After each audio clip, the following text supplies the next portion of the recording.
Olá, meus amigos e amigas. Hoje vamos falar a respeito desse livro maravilhoso. Quem me acompanha nas redes sociais já está sabendo que eu estava lendo essa obra, Mulheres que Correm com os Lobos, da autora Clarissa Píncola Estes, uma publicação da editora Rocco. Um livro que eu diria fundamental para os seres humanos. Embora a autora tenha dedicado essa obra para as mulheres, as mulheres seriam o público-alvo desse livro, eu diria que os homens devem ler e absorver esse conteúdo. Afinal de contas, mulheres e homens sempre vivem em constante relação. Então, se o homem não compreender a natureza feminina, com certeza ele poderá ser uma pedra de tropeço no trabalho de resgate do sentido feminino da vida, ou melhor, a identidade feminina. Vamos começar sem mais delongas, a explicitar um pouquinho do conteúdo desse livro, mas eu acho que sim, há necessidade de uma delonga, uma observação que seria a seguinte. Vamos colocar o livrinho aqui de lado, assim eu fico mais à vontade para conversar com vocês, gesticular, etc. Bem, em primeiro lugar, eu percebi que muitas pessoas sentiram grandes dificuldades para entender a obra. Comentaram que a linguagem desse livro ela é um tanto difícil, mas eu diria não. A linguagem ela é muito fácil, porém é um livro que exige uma prática para colocar todo esse conhecimento em ação. Então é uma obra que vai exigir paciência dos leitores. O leitor ele tem que ter muita paciência para ler esse livro. Olha, veja bem, é um livro que tem um certo conteúdo. E nós estamos numa geração que quer tudo para ontem. E é muito estranho essa geração querer tudo tão rápido. Nós vivemos num mundo que nós temos milhões de anos de história, milhões de anos em que nós fizemos muita coisa errada. Aí de repente nós temos pessoas que às vezes não conseguem nem assistir um vídeo de 20 a 30 minutos, não tem essa paciência e quer resolver os problemas em 5 minutos. Não, gente, não dá. Se você quer realmente levar a sério o aprendizado dessa obra em questão, você vai ter que ter um pouco de paciência. Mas para ajudar vocês, eu diria o seguinte: existem 3 livros, uma trilogia escrita pelo autor Robert A. Johnson. Possivelmente vocês vão encontrar essa trilogia que tem os livros He, She e We em sebos. Esses 3 livros do Robert A. Johnson têm uma pegada, uma escrita bem semelhante à Clarissa. Eu acho até que a Clarissa ela se inspirou, né, nessas obras, porque a Clarissa veio depois. Assim como o Robert A. Johnson, a Clarissa ela expressa as suas teorias através de teorias junguianas. Então, falando um pouquinho desses 3 livros que poderão ajudar. O Ri, ele conta o mito da busca do cálice sagrado, Santo Graal. E através desse mito, essa busca do cálice sagrado, ele fala da psicologia masculina. Já o Xi, ele vai nos falar sobre o mito de Eros e Psique. E por meio desse mito, ele fala de algo muito similar a esse livro, que é o resgate da estrutura feminina, a identidade feminina. E por fim nós temos o I, que tem o mito de Tristão e Isolda. A busca para o entendimento, a busca pelo entendimento do amor romântico. E nisso ele fala de homem e mulheres. Aí já vou fazer uma observação. O capítulo 4º dessa obra, ele fala também do relacionamento do homem e da mulher, através do mito do Manoê, que é o homem selvagem. Então é um capítulo assim que casa muito bem. Aliás, eu acho que todo o conteúdo desse livro vai se casar muito bem com essa trilogia, Ri, Shi e Wi. A diferença básica é que aqui a mulher, a autora Clarissa, ela explorou diversos mitos. E no Ri, Shi, Wi, ele está muito mais simplificado. O Ri é o mito apenas da busca do cálice sagrado. O Shi, como eu falei, é o mito do Eros e Psique. E o I, voltando, o mito de Tristão e Isolda, o amor romântico. Apesar desses livros, tanto Rishi, Wi e Mulheres Correm com Lobos, terem a busca de identidades específicas, eu diria que todas essas identidades, elas dialogam, porque o Jung, para quem conhece um pouco de psicologia, ele não fala apenas de masculinidade, feminilidade e amor romântico, mas ele diria que todo ser humano ele tem princípios masculinos e femininos. Portanto, quando eu estava estudando lá o Ri, porque eu estudei realmente esse livro, que é a busca pela identidade masculina, ele vai dizer que esse livro também serve para as mulheres, porque o homem ele tem uma ânima dentro de si, além do ânimos. Ânima, princípio feminino. Ânimos, princípio masculino. Então, um homem, ao ler qualquer desses livros, ele não vai estar apenas entendendo o seu princípio masculino, mas ele vai estar entendendo o seu princípio feminino. Então, quando o homem lê Mulheres que correm com os lobos, ele também está aprendendo a lidar com a sua porção feminina interior. Por isso é bacana. Quando um homem compreende a sua porção feminina interior, ele vai lidar melhor com a mulher externa. Já a mulher, lendo aquele Ri, ela vai aprender a lidar com o quê? Com o princípio masculino, seu ânimos. Um homem que lê o Shi, ele vai aprender a lidar com a ânima. E homens e mulheres que lerem o I vai aprender a lidar com os princípios masculinos e femininos.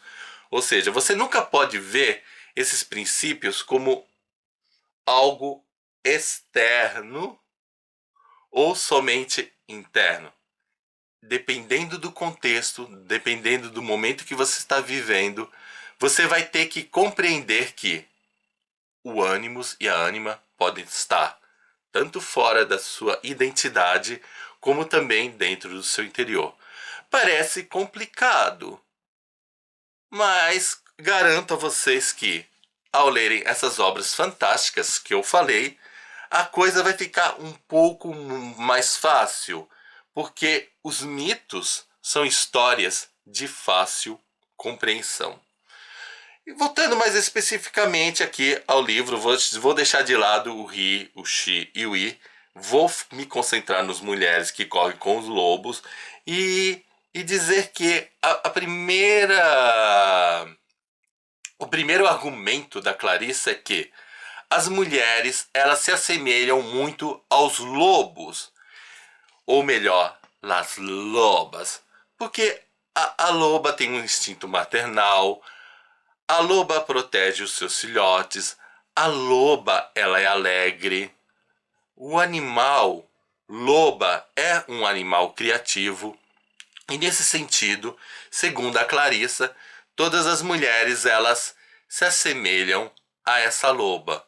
Portanto, esse animal, ele deve ser resgatado dentro da mulher por conta desse lado selvagem, que não significa que a mulher tenha que andar desgrenhada, com as unhas sujas, com um olhar animalesco, tipo Juma Marruá.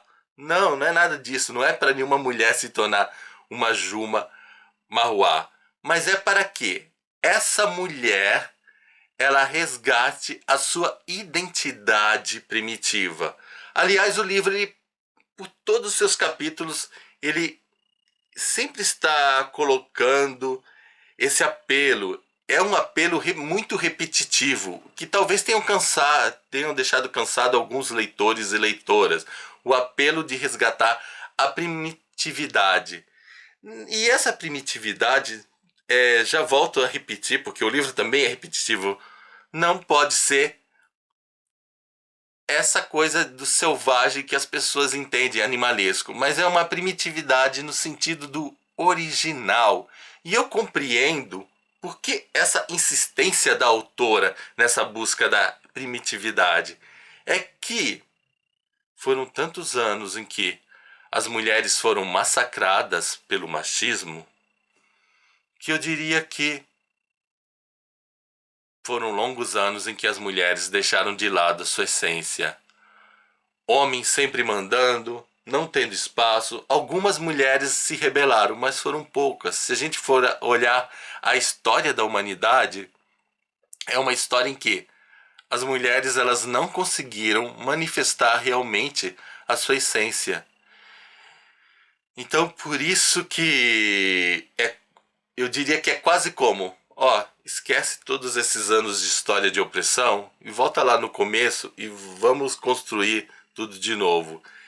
Infelizmente, mulheres e homens, vocês fizeram um rascunho horrível que não pode, sim, ser passado a limpo. Tá na hora de fazer um novo rascunho. Deleta esses anos de história. É essa sensação que eu sinto nesse livro. Mas nem por isso a gente, nesse deletar esse rascunho, a gente pode ignorá-lo totalmente, porque é complicado. Eu acho que esse rascunho ele serve para uma análise e perceber em quais pontos nós erramos, para em quais pontos podemos consertar. Talvez deletar não seja a palavra correta, mas eu diria que revisar e mudar muita coisa. Vamos revisar esses rascunhos que nós fizemos da nossa história. Para conseguir tudo isso, a autora ela explora mitos que falam de animais, bruxas, fadas, etc. Mitos que têm personagens masculinos e femininos. Todos os personagens masculinos e femininos, eles podem, como eu já disse antes, estar representando homens e mulheres exteriores, assim como homens e mulheres interiores. Nesse sentido, quando vocês estiverem lendo, vocês têm que estar atento a tudo isso. E outra coisa, alguns princípios femininos podem ser negativos na estrutura feminina. Então, algumas vezes a mulher tem que derrotar algum princípio feminino, outras vezes a mulher ela tem que melhorar o relacionamento com esse princípio feminino para que ele não fique negativo. Algumas vezes a mulher também pode achar que os princípios masculinos sejam sempre de opressão, mas às vezes nesse resgate ela pode ter um bom relacionamento com o homem selvagem, que é bastante positivo, um homem primitivo. Então não é simplesmente achar princípio feminino é bom, princípio masculino é ruim e opressor. Não. Isso vale também para os homens. É pegar, se relacionar da maneira adequada. Alguns princípios devem ser derrotados, outros princípios devem ser acolhidos, outros princípios têm que ser compreendidos, eles ficam ali de lado, a gente chama no momento, conversa com eles, outras vezes coloca eles para escanteio. É todo um trabalho psicológico, por isso a leitura deve ser mais lenta. Aqui eu fiz uma leitura um pouco mais rápida, porque eu tenho um canal, tenho uma exigência, mas se for levar a sério mesmo, eu diria que é uma obra em que as pessoas deveriam fazer uma leitura coletiva, mulheres e homens, e ir discutindo cada capítulo. Se conseguissem um psicólogo ou uma psicóloga para acompanhar, seria uma psicoterapia grupal assim muito valiosa. Enfim, um livro maravilhoso que não dá para falar todos os detalhes em tão poucos minutos. Só posso dizer, leiam sem medo, encarem as suas angústias, não desistam diante da dificuldade. Talvez seja isso que muitas pessoas queiram, porque desistir é muito fácil, é deixar o mundo do jeito que está e, e não evoluir. Talvez para algumas pessoas esse livro ele tenha uma linguagem um pouco mais, entre aspas, arcaica, porque nós estamos numa época em que se fala em muitos gêneros. Dizem que a gente tem mais de 30 gêneros. Antigamente a gente só falava em homem e mulher. Hoje, com o público LGBTQIA+, espero que eu tenha conseguido falar todas as letras, há gêneros assim mais variados, e eu não sei como que a Clarissa Pinkola Estés poderia utilizar esse livro para dialogar esses gêneros. Porque se há mais gêneros, talvez os princípios não sejam reduzidos apenas em ânimos e ânimas. Porque se houver essa redução a dois princípios, e esses dois princípios se manifestam em homem e mulher, como haver mais gêneros? Então talvez essa obra mereça uma atualizada. Porém, dentro desse processo de atualização, é um livro que não pode ser ignorado. Digamos assim que ele é o começo de uma história. Ele dá o início de uma compreensão a respeito da própria identidade sexual dos seres humanos. Então, gente, é isso. Espero que vocês tenham gostado. Se tiver alguma dúvida, deixa aí nos comentários. Espero encontrar vocês no próximo vídeo. Tchau!